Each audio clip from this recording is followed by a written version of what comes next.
this is Brigitte Balai, and you are watching GreenWay Startups, the place to be to learn how to create a business and a life you want. Today, I have a special guest. Her name is Surbhi. She is a young, talented woman, only 27 years old, but she has a wide range of experience in business life already. Please welcome her in the studio.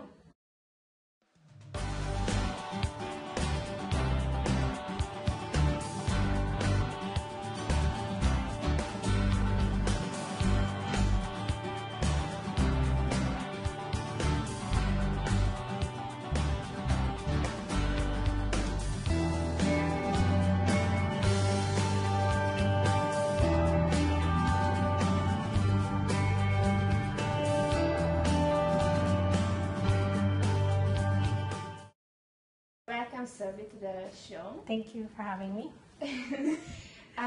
As we learned that you are only 27 years old, Correct. And you have a wide range of experience as a businesswoman. Correct. So can you please introduce yourself? Sure. So as she mentioned, my name is Surbhi. I have a business administration major as well as a minor in economics. I've been involved in business since about 9 years old in various industries such as construction, renewable energy, real estate, crowdfunding, commodities, finance, mining, micro and small, medium businesses, and much more. I'm also a co-inventor of a patent pending product. So, yeah. It's very impressive. Yeah, thank you. When did you start being active in a business life? When I got heavily involved is after I graduated. Before then, I was doing small things, to balance out school and as well as business.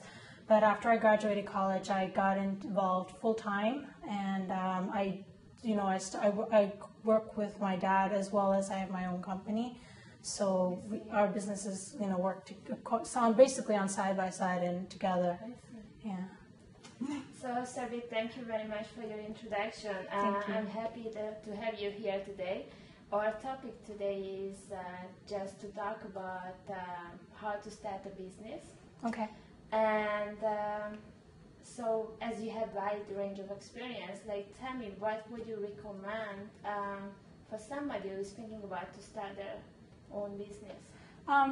For starting a business, you basically want to have an idea of what your business is going to be about. You don't want a business, you can't just say, I want to do this and go into business and just say, okay, this is what I'm going to do. You need to really put together an idea of what your business is about, what industry it's geared toward, who your market will be, how your business would stand out against the competition. Because as you know, in many industries, there's a lot of competition. And especially today's day that everybody wants to try to do something for themselves. So you really need to stand out. So you need to see how your business would stand out and how you'd be able to survive against your competition. So doing that and putting together your ideas, once you have a solid idea, I guess on paper, you would say, it's kind of like writing it down on paper. You have something solid to go on. So then once you have that, you want to go ahead and start pitching the idea to your friends, see what they think about your business, see if it's something that they would think it would be interesting. Because if there's no real interest for your business, then your business would probably not go so far. You need to have that market. You want to be able to make sure that people will be geared toward going and investing into your business or purchasing your product or whatever your business is geared towards. And you not only want to pitch towards your friends, you will want to also pitch to, meetup groups. You could go to, there's so many meetup groups in the city or anywhere in your area, and just pitch your ideas, see what people think, take down criticism, apply that to your business. So that helps you formulate what you want to do to build up that business. So people's criticism helps. Yeah, and I think most of people are having fear to go out and share their ideas because they are afraid that somebody will get their ideas and start their own business. So is it something realistic to be afraid of? You don't have to be afraid of your idea. What you could do if it's like a product, before you want to go out and pitch a product like that you're upcoming, you probably want to get if it's a unique idea, you probably go file for a patent. Okay. And if once you have like a patent pending status, then you really have that protection of your product or idea or whatever it may be. So that's one of the ways to protect yourself. And if you don't have a product or something you want to put in towards a patent, you can just give a general idea of what your business is, like what industry or something, a little tidbit about it, but not go into detail. So that way you're not giving away too much about your business so that you think if someone might copy it or like that. So you don't have to, it's realistic to be fearful, but you don't have to be afraid to step out and you need to do something for yourself. So you want to step out and say, this is what I'm going to do, because if you don't really see what people want, then how are you going to know your business is going to work? It's true. If I don't really want to patent my idea, is there any legal way I can protect myself, like undersigning like a disclaimer or yeah, you could have someone if you want to get like into, let's say you have that's more when you have your business set up, but you can do like a preliminary non-disclosure agreement with someone, but that's more, I would say, when you have a solid idea set and you're actually getting towards setting up your business. You could set up a confidentiality and non-disclosure. Basically, it ties someone from disclosing confidential information to another party, and that gives you that kind of protection on that. So once we pitched our idea, what is the next step? Are you recommending to create a business plan? Yes, I would say the next, after you've got an idea of what your business is going to be, you want to sit down and put together a detailed business plan, what your business is about. You want to make sure that it outlines exactly what your business is going to do and where you see the business going to go, like some kind of projection of what that business will be doing. Some of the ideas or points, I should say, that should be in a business plan are your executive summary, a description of the company, what your company is set out to do, what it's going to accomplish, basically. Some other points are your product or your service that you're offering, exactly like what it is. Let's say you're selling plants. So you want to explain that this is what my product will be. And also, if it has a patent, you want to mention that as well in your business plan. You also want to mention some of the risks that are involved in setting up this business, because not every business is guaranteed to be a success. There are risks of failure. So you want to mention that. So investors are aware that even though they invest in your business, there is a possibility of losing money or losing their investment. So you want to make sure that's definitely listed in there. So also some of the points are your marketing plan, how you expect to get this product out there or get your business out there. How do you expect to do that? And that's what your marketing plan will go out towards. And some other points you want to say, who is on your management team. It's a good point actually, because we didn't mention this yet, that should I start to build up a team right away, or how many members should I have and co-founders in my business? It really depends on what kind of skill set you have. That's a good point. What you want to do in your preliminary, when you start off your business, how you formulate your ideas, you want to put down your skill sets, what you're good at, what you could offer your business that could take it, like, let's say, for example, you're really good. Let's say you're in, let's use the growing plants. Let's say you're really good at analyzing the type of plants and where, so you'll want to put down analysis as the type of skill you have. So you'll want to list down basically any skills that you need, that you feel are going to help your business, and skills that you feel are going to take away from your business. And let's say you're too analytical. That could hinder from business because you may not see the broader concept of things. Mm-hmm. So that could also be a con of your skills. So you'll want to make sure you be realistic with yourself. Don't say you could do everything, because it's practically impossible to do everything by yourself. And once you identify the skills that you're good at, then you'll want to find out skills that you need from other people that could help your business. I see. And once you have that, then you'll know, okay, so I need this much skills. Who do I know that can fit the skills? Or even if you don't know somebody that could fit their skills, you could always meet a partner at like a local meetup group or any business outings. You could find your potential partner from there. You know, it's just through discussion, you can learn about a person and see what they're good at. And you could always ask them, you know, I'm starting up this business. Would you like to co-found with me? This is my ideas. So, and you never know, someone's always willing to participate in doing that. Okay, so we have a great idea, we have a business plan, we have the team. What's next? Let's see. Okay, so one of the important things. Yes, Yes, I was just going to say the financing is very, very important. Of course, starting a business requires money, and how you want to go about doing that is you first want to figure out what you need in terms of money to take your business from one point to the next point. So now you formulated your idea, you know where you need to go to get that first step. So in your business plan is where you really want to put down your financial plan. How much money you think you'll need to get from, I guess, from starting point to that first level. How much money you will need. And do you figure like a financial plan for like 1 year, 5 years, or 10 years? What is the best? I would say you want to do at least a 1 to 3 year projection, and then for a longer term, 5 to 7 year projection. Okay. The shorter term projections help with the basics, like if you're taking it from a startup, like when you're just starting up, you'll want that 1 to 3 years. It's obviously you're gonna use all your preliminary capital and start bringing that first what's it called? You're gonna need the preliminary capital to bring in your team. You can establish, basically you'll need it for your business plan. You'll need it for your team. You'll need it for lawyers preparing agreements. All these preliminary capital you will need to just start. You'll need money to start to formulate your business, to make it an LLC, an LLP, right? Yes. You need all those kind of capital. Just for your point, because we didn't get to the legal part of it.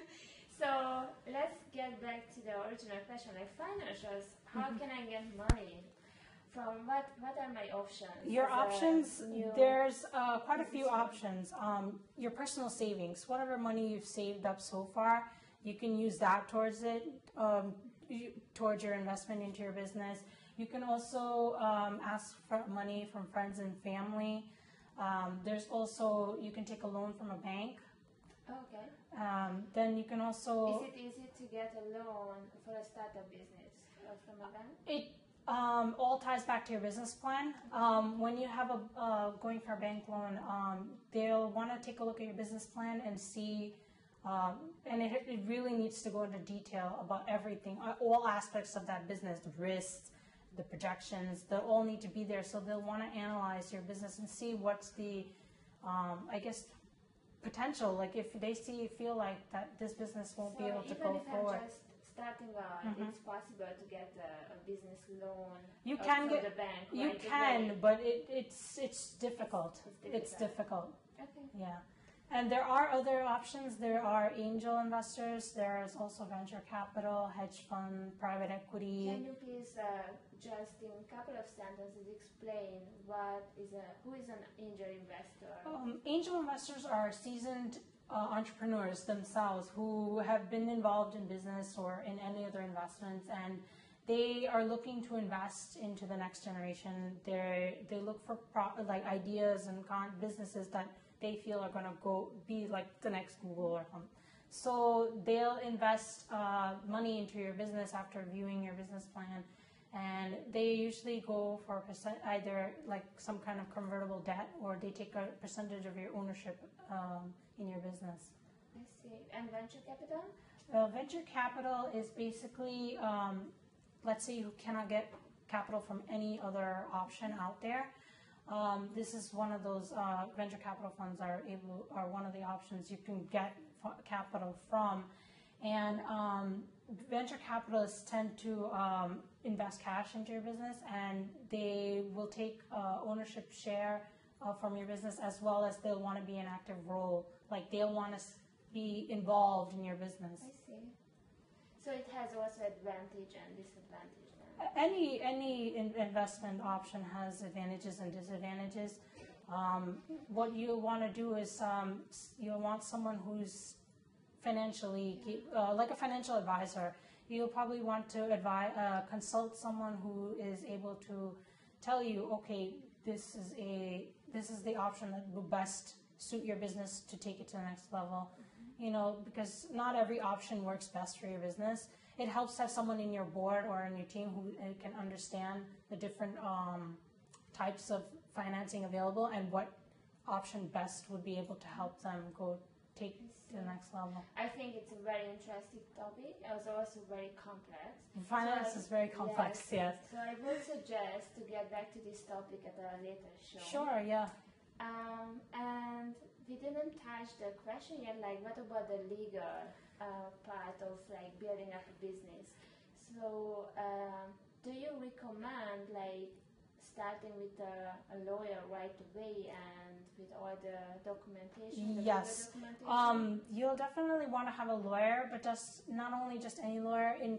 When it comes to raising money, you'll want a securities lawyer who understands the rules, but the Securities and Exchange Commission, who sets out these rules for raising money. Okay. You'll definitely want a lawyer who understands these laws, because there are different laws that apply to how, it depends on how you want to raise the money. So let's say, for example, you want to just generally advertise and say, hey, this is my business, I need this much money. You can do that, but you have to, there are certain rules that have to follow under. It's the Regulation D 506C, which is the general solicitation. Okay. And again, what was Regulation D 506C. Okay. Now, that allows you to do general solicitation. However, you're not allowed to take money from anybody unless they're an accredited investor. Okay. So people who do not qualify as an accredited investor or are not allowed to invest into it, and people who are sophisticated are also not allowed. So non-accredited and sophisticated are not allowed, only accredited. And an accredited investor is basically defined as a person who has either a net worth of $1 million, but that doesn't include their primary residence. So any assets that they have, if that totals up to $1 million or more, they're considered an accredited investor. Oh, I see. Also, if they have an income of $200,000 or more for the year, or if they're married, $300,000 is with your joint spouse, $300,000 for the year, and they can prove that income comes up for the next year. That also qualifies. Yeah. Yes, it's an interesting topic. And even like forming a company, what is the best form to create? Should I create an LLC, an S Corp, a C Corp? It depends. In terms of forming a corporation, all of those really comes down to taxation. Each company is how their tax is different. An S Corp is different, C Corp is different, LLC is different. But besides the tax one, for tax purposes, I advise you to talk to a tax advisor. They'll be able to advise you that this structure has this much percentage of tax, this structure. But then, like in an LLC, in terms of that, you're basically shareholders. You're not. You're basically giving shares of your company. In corporate and then S Corp and C Corp, they're just those two particular are in different terms of taxes. Yeah, it's how their taxation is. That's how they're defined. Yes, because even in the case of C Corp, you can decide whether you want to do taxation as a C Corp or as an LLC. Mm-hmm. And whether in the case of C Corp also you have like personal taxation, personal income taxation, and corporate taxation. So there's a double taxation. It's always better to ask tax advisor. Yeah, they're very more familiar. I'm not very good with taxes. That's where best would come in. A tax advisor would be able to tell you which corporation, because it depends how you want to structure your company and how many partners you're going to have. All of this will come into idea of how you want to structure your company. If it's by yourself, in corporations, it really doesn't matter. But when you have other people, that's when you want to consider the other options as well. So let's summarize what we were talking about so far. We have a great idea, we have the business plan, we have the team in place, we have a lawyer, securities lawyer. a security lawyer. You can have a lawyer as well, but it's helpful to have a securities lawyer. I definitely say you must have a securities lawyer. Is it recommended to have any corporate agreement between the team members? Yes. It sounds silly, but you never know if your partners or anyone would turn against you or steal. So it's always good to have an agreement between yourselves, just to save the headache later. Oh no, you never said this. I'm supposed to get this percentage. Everything should always be in writing amongst everyone. So it's better to invest the money for Yes. a lawyer and for all the proper documentation. It may seem like you're spending a lot of money up front, but then it helps with the headaches later. So you don't have to deal with all this down the line. Like this should come up because if someone has a disagreement with you, let's say we had a partnership and I had a disagreement with you, you could just say no. This document you signed says that I'm getting this much money, or this is how I'm the one making decisions, so I'm supposed to. It'll line out what exactly who's getting what are the responsibilities. So this all helps to avoid headaches later on. So you don't have to waste time and money on petty things when you can instead invest that money towards your business. And we mentioned at the beginning of the show, the most important question at the beginning is how we overcome of the fear becoming an entrepreneur.